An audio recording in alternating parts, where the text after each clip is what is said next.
Alright, my people, and welcome back onto this channel. No be something, no still on the matter. Yoruba nation, no going back. Exactly waiting it be, exactly waiting the people.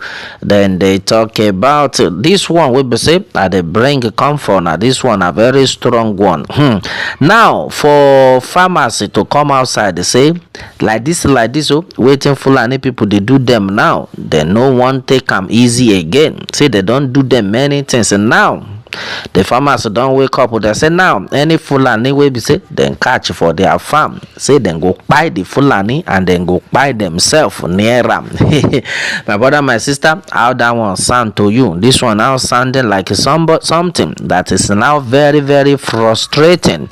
Yes, my brother, my sister, we need to wake up. Yes, so which people talk this one? This one, the news will be say it just the reach us from this corner we be say then they tell us to say it happened for Ondo State and Igboho people we be say then they stay for that Ondo State for Imeri village. According to the news where they reach us, now them they bring this news come for us. Now waiting actually happen. Yeah, we don't know waiting the sup for inside the Yoruba land. The sense we don't talk and tire, but we go continue to the talk until these people then hear word. Then go hear word. We no go tire to the talk this thing. We go they continue to they also they expose them all. Now they say people where you they see their picture, so now them be the people we carry this news come on and they don't cry out to they don't party. We say this say Fulani people they no let them rest. My brother, my sister, we don't talk this thing tire. Nobody they talk anything. This one where then they talk so they happen for Ondo State. Now the governor of Ondo State where they there, well this man will be say come that time where they call Ayedatiwa. That time where they talk say like this say waiting the Yoruba nation people, then they talk about to say you no one see any of them for inside the Ondo State.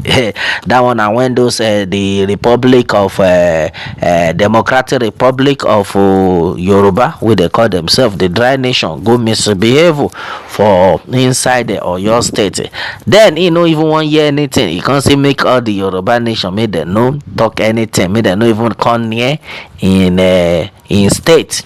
But now with this one we be say they happen where you won't put in face. And now we don't talk this thing past many of these governors. I don't know whether not them gone self or not them be the Fulani people. We don't know because they don't even want to take year. Yes, some people won't come outside. They can't rescue the Yoruba people. Then go the verse. I don't know their problem of which even they themselves no be say they won't do anything. No, they no go do anything to rescue the people. The only thing we be say then get for mind not to chop money with their own family. But one day God go visit all of them one by one.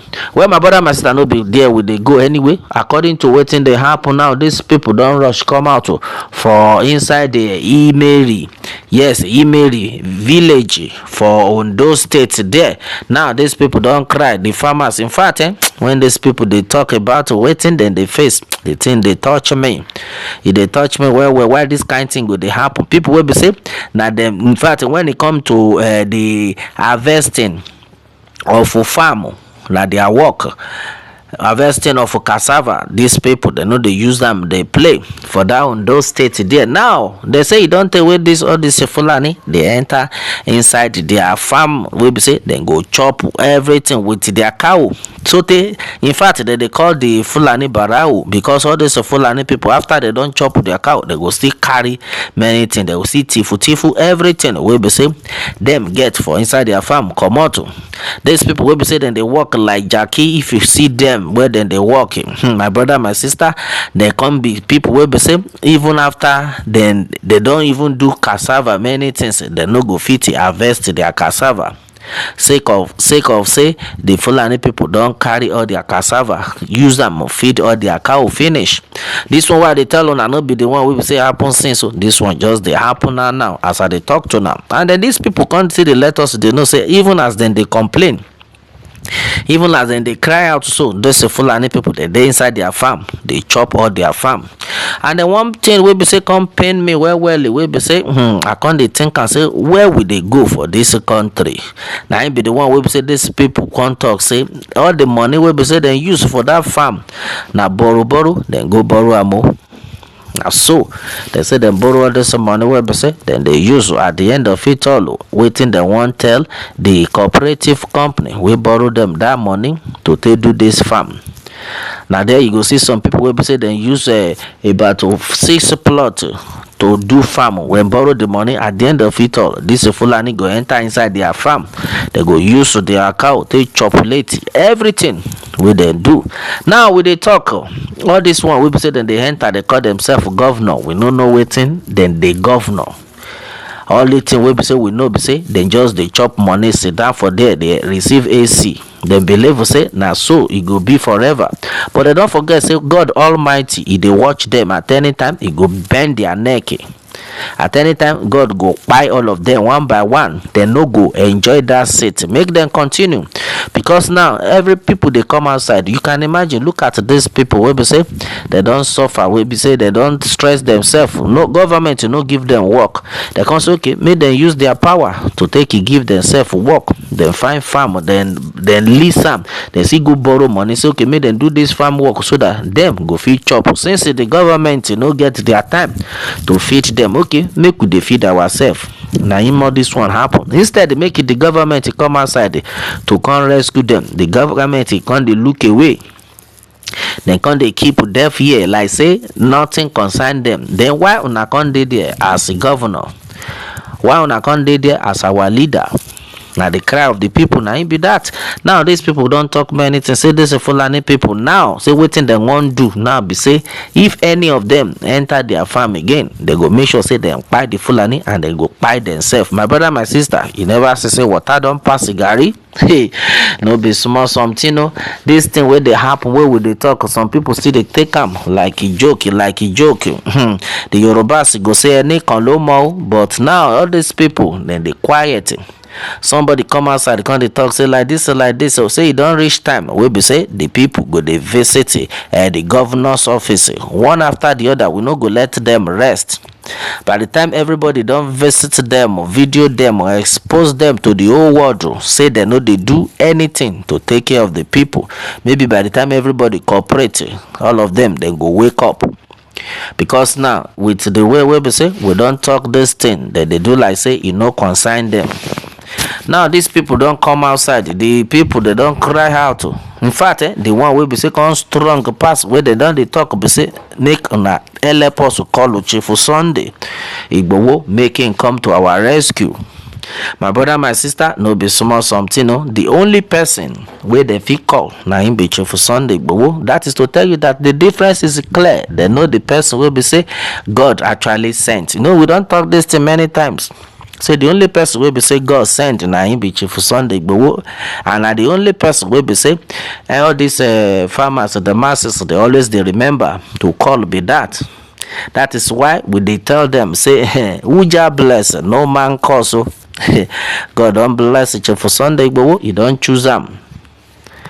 Now the only person will be say if he do and be that. Chief Sunday Igboho, may God continue to strengthen you and give you more power to be able to coordinate the people. Now another thing will be say he can't depend us now. Be say these people will be say then they do garri now by themselves. Well, will be say people then go sell for plenty people. Can't be people will be say then can't they carry money go they buy garri for outside. Simply because all these Fulani people don't carry all their cassava or their ege, carry give their cow. All their yam they don't carry give cow. All their vegetable cow don't chop them. My brother, my sister, she not like this. We go the day. She not like this. We go the day. Now they can't let us. They know so many people now because of this thing where they happen. All the farmers where they get for that area, all of them don't they run. In fact, they don't run come out for inside that village. You say make hunger no go buy them. My brother, my sister, this one no be small something. No. They say all the things wey be say they don't even produce for their own farm. Now all these Fulani people don't thief. They don't thief. After they don't pursue them, buy some people, they go see thief or their crop come out. We dey talk this thing, we go continue to dey talk am until una hear word. According to wetin one of the person wey dey complain tell us, he say in fact they even call the oga of this Fulani people. They don report to am. He come say he go do something about am. We come dey surprise say, oh, you mean say these people na even know their oga, na even know who to call. Say una dey risk una life to even dey in the midst of these people. Because as these people dey so, they know they take am play again. That is why our government, our leaders need to come outside. All the hobas waiting be na work. Na work na just to come sit down where ileke. Abi waiting na just dey there. They do. We be say then they buy on na people. If them buy on na people finish, who na will come be oba on top. This one a very strong one. Oh. I pray God go touch the heart of these people. These our leaders, make them do the needful, because people are suffering too much. It no make sense at all. Oh, this thing why they talk, it dey pain me.